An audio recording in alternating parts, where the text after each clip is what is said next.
नमस्कार दोस्तों, कैसे हैं आप सब लोग। बहुत बहुत स्वागत है आपका मेरे इस YouTube चैनल पे। पिछले कुछ हफ्तों से आईटी इंडेक्स बहुत ही अच्छा परफॉर्म कर रहा है। मेजर आईटी स्टॉक्स में हमें बहुत ही अच्छा मोमेंटम देखने मिला।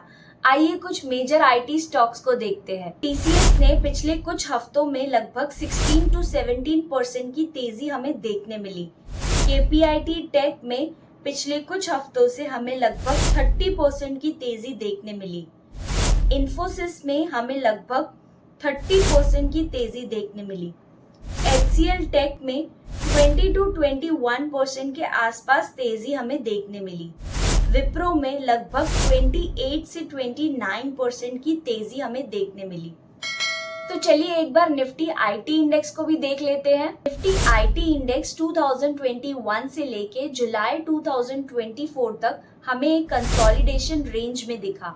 इसका मेजर सपोर्ट 26,136 के आसपास हमें दिख रहा है और इसका मेजर रेजिस्टेंस 39,446 के आसपास हमें दिख रहा है। रिसेंटली वीकली पे इसने एक अच्छा ब्रेकआउट दिया। 39,923 की क्लोजिंग थी इसकी वीकली बेसिस पे। आईटी स्टॉक्स में अच्छा खासा मोमेंटम बना हुआ है। इसकी बड़ी वजह ये थी कि आईटी स्टॉक्स के जो रिजल्ट्स आ रहे हैं वो बहुत ही बढ़िया परफॉर्म कर रहे हैं और मार्केट एक्सपेक्टेशंस को बीट कर रहे हैं। टीसीएस के रिजल्ट्स को हम लोग देखते हैं। जून 2023 से जून 2024 में सेल्स में हमें बढ़ोतरी दिखी। 59,381 से 62,613 करोड़ की बढ़ोतरी हमें दिख रही है। साथ ही साथ एक्सपेंसेस भी बढ़ते हुए दिख रहे हैं। और अगर ऑपरेटिंग प्रॉफिट को भी देखें तो 14,998 करोड़ से 16,662 करोड़ का ऑपरेटिंग प्रॉफिट हमें बढ़ते हुए दिख रहा है। नेट प्रॉफिट की अगर हम बात करें तो ईयर ऑन ईयर जून 2023 से अगर हम कंपेयर करें तो 11,120 करोड़ का प्रॉफिट 12,105 करोड़ का यहाँ पे हमें बढ़ते हुए दिख रहा है।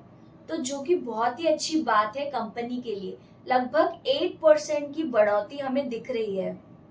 इन्फोसिस के रिजल्ट्स की अगर हम बात करें तो जून 2023 में सेल्स लगभग 37,933 करोड़ से जून 2024 में 39,315 करोड़ के आसपास हमें बढ़ते हुए दिख रहा है। साथ ही साथ एक्सपेंसेस भी बढ़ रहे हैं ईयर ऑन ईयर। और अगर हम ऑपरेटिंग प्रॉफिट की बात करें तो 9,064 से 9,437 के आसपास ऑपरेटिंग प्रॉफिट हमें बढ़ते हुए दिख रहा है। नेट प्रॉफिट की अगर हम बात करें तो 5,945 करोड़ से 6,374 करोड़ का प्रॉफिट हमें ईयर ऑन ईयर बढ़ते हुए दिख रहा है। लगभग 7% के आसपास। इस क्वार्टर के लिए एक्सपेक्टेशंस लगभग 6,000 करोड़ के थे, बट कंपनी ने बहुत ही अच्छे रिजल्ट्स यहाँ पे दिए हैं। 6,374 करोड़ का प्रॉफिट यहाँ पे दिया है। और सबसे बढ़िया स्टॉक जो मुझे आईटी सेक्टर में दिख रहा है वो है केपीआईटी टेक्नोलॉजी। केपीआईटी टेक्नोलॉजी ने लास्ट वीक बहुत ही बढ़िया ब्रेकआउट दिया था। फिलहाल स्टॉक रीटेस्ट कर रहा है। अगर स्टॉक अपने रेजिस्टेंस को रीटेस्ट करते हुए मिला 1730 के आसपास तो ये बहुत ही अच्छे लेवल्स होंगे अक्यूमुलेशन के लिए। और अगर ये ब्रेकआउट सक्सेस होता है तो आने वाले समय में हमें 2200 के टारगेट्स भी देखने मिल सकते हैं। तो स्टॉक्स और फिनेंस के लिए चैनल को जरूर सब्सक्राइब कीजिए। Thank you so much.